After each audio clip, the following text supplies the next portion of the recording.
श्री कृष्ण ने एक कन्या का हरण किया है। आपकी भाषा में कहें तो भगा के ले गए।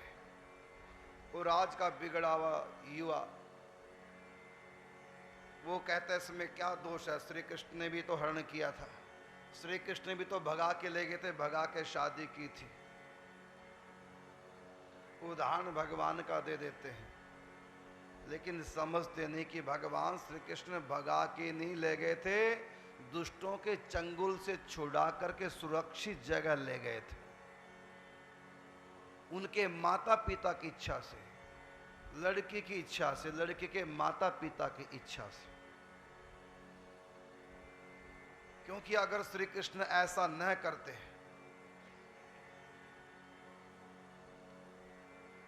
तो रुक्मिणी शिशुपाल के संग विवाह करना नहीं चाहती थी।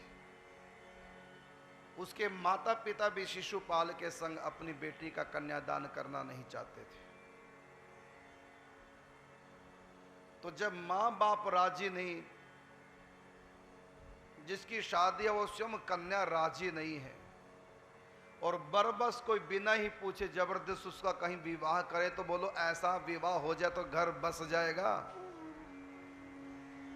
लड़की के दिल में अगर पति नहीं बसा तो लड़की उसके घर में बस नहीं सकती, एक नियम है। और लड़के के दिल में भी अगर पत्नी बस नहीं सकी, दिल में नहीं बसी, तो उसके घर में नहीं बस पाएगी। दिलों में बसने से घर बसते हैं, दिलों में न बसने से घर उजड़ते हैं। और विवाह जब कन्या का करना हो तो कन्या के भी हाँ होनी चाहिए। अगर कन्या की हाँ नहीं हुई और जबरदस्ती हम विवाह करना चाहेंगे तो समाज में नाक कटेगी। और इधर लड़का की भी अगर हाँ हो जाए तब विवाह करना चाहिए। विवाह कभी भी कन्या का या लड़के का कभी जबरदस्ती नहीं करना चाहिए। देखो शूर्पणखा कहती है मैं राम से विवाह करना चाहती हूं, लड़की कहती है मैं राम से विवाह करना चाहती हूं। शूर्पणखा राम से विवाह करना चाहती है और लड़का क्या कहता है, आई डोंट लाइक, लेकिन ना मैं तो जबरदस्ती करूंगी। जब लड़का हाँ नहीं कर तो जबरदस्ती लड़के के संग विवाह करेगी तो क्या होगा, नाक ही कटेगी। फिर शूर्पणखा की नाक ही कटी है। तो लड़के की ना है और लड़की की हाँ है, तो लड़की की हाँ से भी काम नहीं चलेगा, साथ में लड़के की भी हाँ होनी जरूरी है। नहीं तो फिर समाज में नाक कटेगा, क्योंकि कल तलाक होगा। लड़का भी बेमन से हाँ कर ले, मन तो है नहीं उसका, बेमन से हाँ कर ली, लड़के ने डरा के धमका के कैसे भी करके हाँ करवा ली। अब दिल से तो हाँ हुई नहीं, तो होगा क्या, कलेश होंगे, अंत में तलाक ही होगा। इससे अच्छा तो ना हो। और इधर देखो उल्टा है, लड़के की हाँ है और लड़की की ना है। लड़का कहता मैं विवाह करूंगा, लड़के का नाम है देवऋषि नारद जी, लड़की का नाम है विश्व मोहिनी।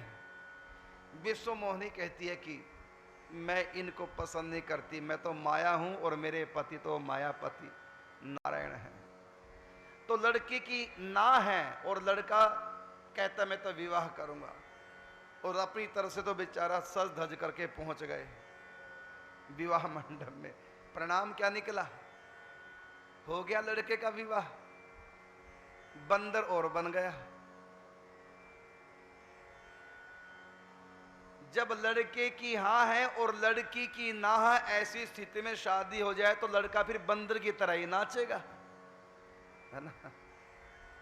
और लड़की मदारी बन के नचाती रहेगी, क्योंकि लड़की का तो प्रेम है नहीं, प्रेम तो लड़के का है।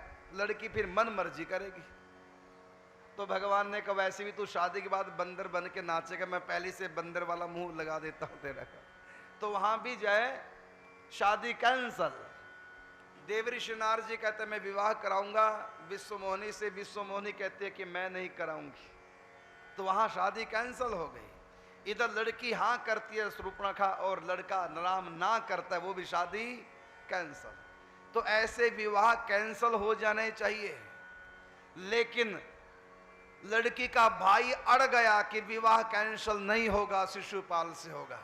अब उस मूर्ख को ये नहीं पता कि जब मेरे माँ बाप की ना है, और उससे बड़ी बात है जब मेरी बहन की ना है, तो जब इसके दिल में ही शिशुपाल नहीं बसा तो इसके घर में कैसे बस पाएगी। ये उस मूर्ख ने नहीं सोचा, वो अंधा था, वो स्वार्थी था, अपने स्वार्थ में, क्योंकि कृष्ण से द्वेष करता था, दुष्ट था, इसलिए अपनी बहन का बुरा ही कर रहा था।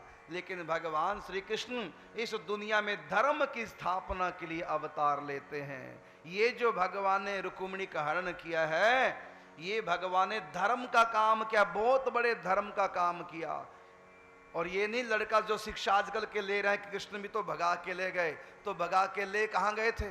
किसी होटल में, किसी और शहर में, अपने माँ बाप के पास लाए थे, माँ बाप की सुरक्षा में रखा था, अपने कमरे में नहीं ले गए, अपने माँ बाप के पास ले गए। सीखो जरा भगवान ने क्या किया।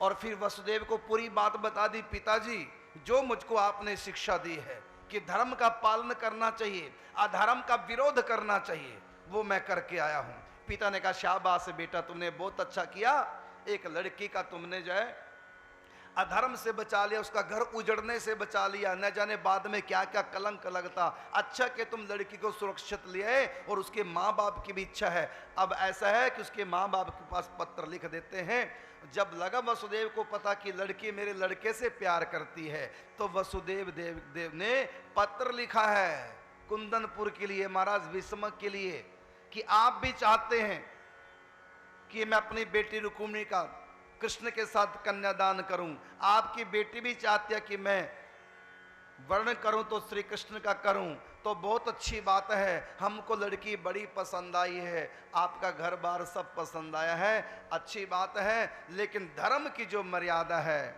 हम धर्म का त्याग नहीं कर सकते। यहाँ आप स्वयं आए, विधि विधान से, वैदिक रीति से अपनी बेटी का कन्यादान करें, तभी आपके बेटी कृष्ण के महल की सेवा में जा सकते, तो नहीं जा सकते। तो पत्र पढ़ के बड़े प्रसन्न हुए।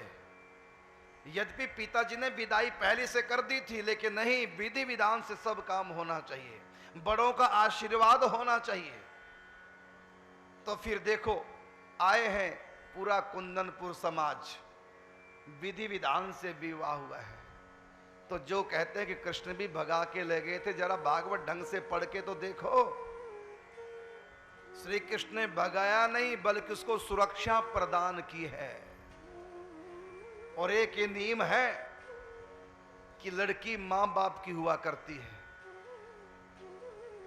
कोई भी लड़का अगर उसको शादी से पहले छू रहा है तो लड़की भी अपराध कर रही है, लड़का भी अपराध कर रहा है, दोनों ही अधर्म कर रहे हैं, दोनों को महापाप लगेगा।